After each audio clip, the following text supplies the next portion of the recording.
Good morning. It's not bright and early. I mean, for us anyways. It's around 8 a.m.-ish, and we have just bought tickets for the metro on our phones, and now we're heading out for the day. Hopefully they work. Yeah, we're going to explore Matthias Church and maybe Fisherman's Bastion, because they're right next to each other, on the Buda side of the river. So let's go. It's currently not supposed to rain tomorrow. Really? Yeah. That's exciting.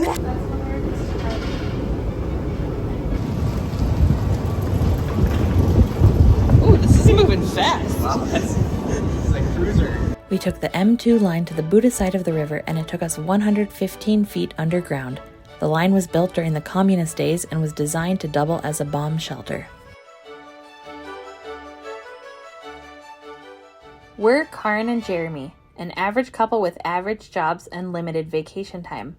When we take trips, we have 1 or 2 weeks, 3 if we're lucky, and we want to see and do as much as possible when we travel. Join us as we maximize our vacation time on Mapping It.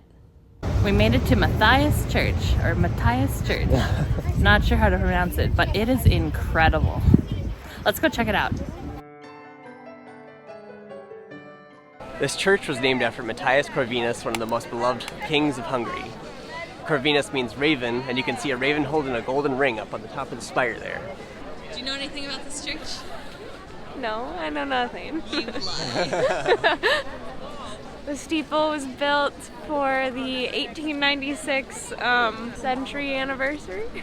A church has stood on this spot for over 800 years. The current church was built in the 1200s and was renovated in the late 1800s and again restored after World War II. The raven holding the ring is the symbol of Matthias Corvinus, and we'll see it throughout the church. You can see it behind me on the wall. This is his shield, coat of arms. This is his coat of arms, whatever it is. And the men on either side are representations of his army. Inside this church is the oldest surviving stone carving in Budapest, dating back to around 1260 when this church was built. The church has had many roles over the centuries. During the Ottoman Empire, the church was used as a mosque, and during the days of the Austro-Hungarian Empire, this church was the location where Franz Joseph was crowned King of Hungary. Walking around the inside of the church, you're able to see many different layers of its history. Behind me is a statue of Empress Sissi of the Austro-Hungarian Empire, and in Austria she's Empress, but in Hungary she's Queen.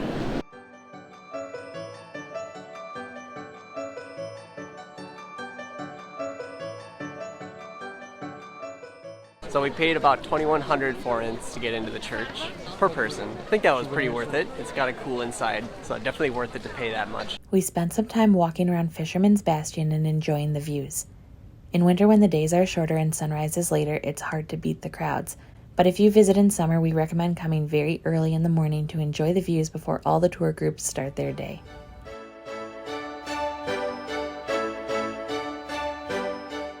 Now we are off to find lunch. We're going to try and make it to the Central Market Hall and see if we can find something good. So let's go. Public transit in Budapest is very easy to use. We downloaded the Budapest Go app on our phones and could easily buy tickets or day passes to use. Be sure to validate your tickets before you get on by scanning the QR code. Also, we used Google Maps to help navigate, and it worked really well.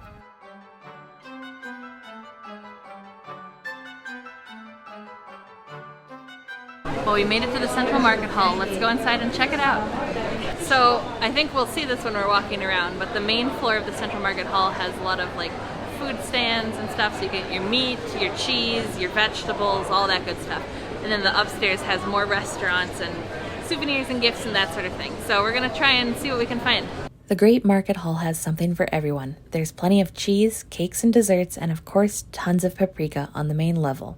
Around Christmas time, you can also find lots of specialty chocolates and festive holiday treats. On the upper level, you'll find souvenir stands and a handful of restaurants that can get very crowded during lunchtime. Well, it's pretty chaotic in here, and it's definitely like in the middle of lunchtime, and it's just insane. But we got some food. What'd you get? We got some goulash with some kind of spätzle-like pasta.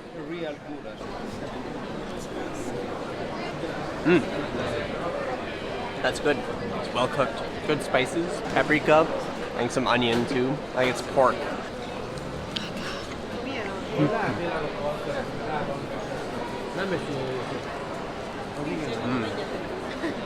What'd you get?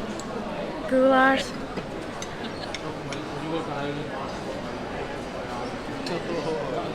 Potato.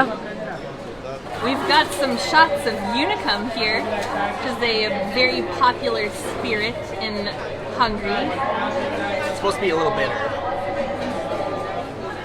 It smells strong. Yeah, we'll see.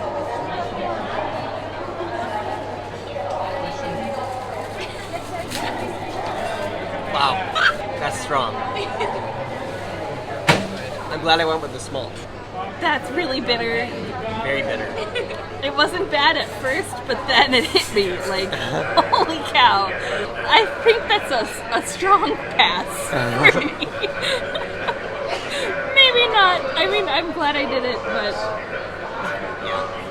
still have that flavor of Unicum in my mouth, but I'm gonna try and wash it down with some stuffed cabbage.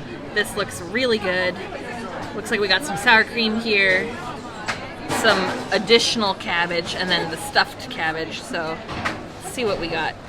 Oh wow, look at that. Ooh, I think like it's pork and rice. pork and rice and tomato sauce. Paprika, perhaps. Steaming.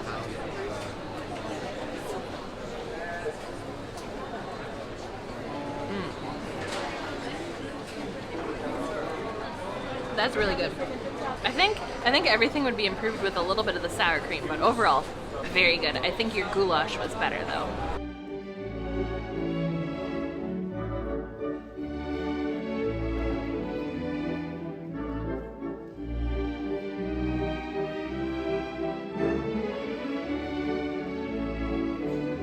We got the goods. We got a ton of candy and some paprika. So let's get out of here. Yeah, let's get out.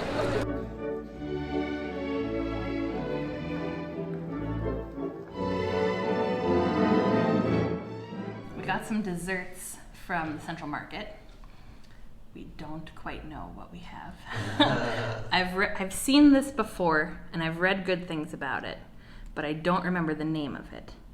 It's layers of cake with like a buttercream frosting, and then this is like supposed to be caramel on top. So I've heard good things about that. I think it's a traditional Hungarian cake. And then here, I don't really know what this is. I think it said marzipan. Yeah. Is it really soft? It's soft. Oh. Whoa. Look at that. That looks good.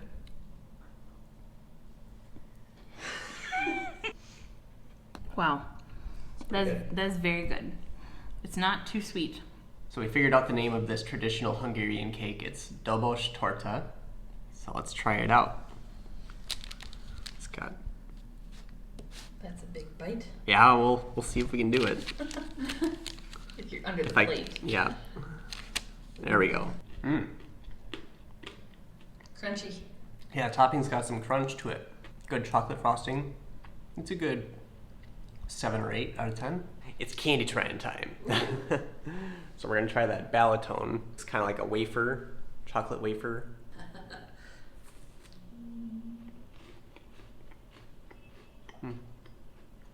Just a regular kind of chocolate wafer. Tastes very, very similar to stuff we have in the US. It's good though. Next one is a candy by Potyosh. What was the flavor? Caramel. Oh, yeah, it's kind of got like a cream cheese filling, I guess. It's very sweet. I don't think I'd want to eat a whole bar of this myself. I just wanted to try it. Curtis not a fan. Oh, no. It's very cream cheesy. So this is a hazelnut. I think caramel's better. I don't know, I'd give it like a 3. We're doing something fun tonight. We have tickets to the Nutcracker Ballet at the Hungarian State Opera House. Should be fun. So it should be really magnificent inside. We're looking forward to it. We'll take you with us. King of Hungary Franz Joseph provided half of the money needed to build the Hungarian State Opera House on the condition that it wouldn't be larger than his home opera house in Vienna. True to their word, the Hungarians agreed and built a smaller opera house, but made it incredibly extravagant on the inside, and today it's known as one of Europe's finest opera houses. Well, we've made it to the opera house, and this place is incredible. Very nice. Red and gold. And the ceiling is just magnificent. The chandelier is so massive.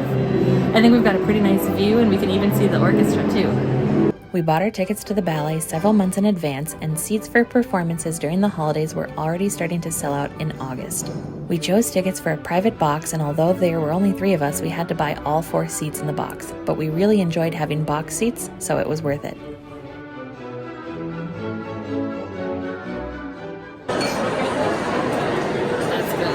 What else did you get? Got some opera cake. Wow. It even says opera on it. Fancy. Got a cheese pretzel. How was intermission? It was good. It went pretty smooth. We got into the line pretty early on. But one tip is that you can reserve a table and food and drinks ahead of time. We packed fancy clothes to dress up for the occasion. Jeremy wore a jacket, dress pants, and dress shoes, and I wore a dress with nice shoes. We're very glad we made the effort to dress up because everyone else was dressed really nicely too. We had a great time at the ballet and highly recommend going to a performance if you get a chance.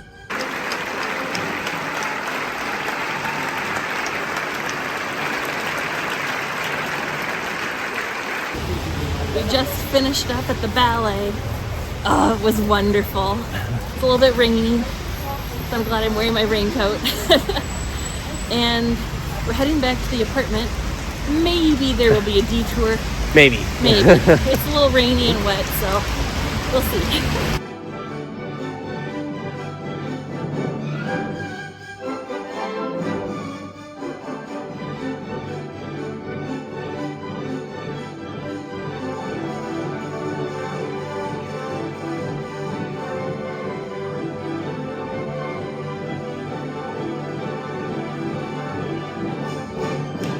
Well, we had a great time at the Nutcracker Ballet, and even though the weather was a little bit rainy, we still made it to the Vorschmarty Christmas market, and we walked down Fashion Street, which was all lit up with lights, so that was very cool. Probably spent a little bit too much money on souvenirs. Looking forward to our activities tomorrow. We'll see you then. Exactly. If I had planned this trip, we would be staying at the Ritz. Yeah. If you had planned this trip, we would have no budget for any future trips. I'm gonna ruin all your things with my stuff. That's so rude.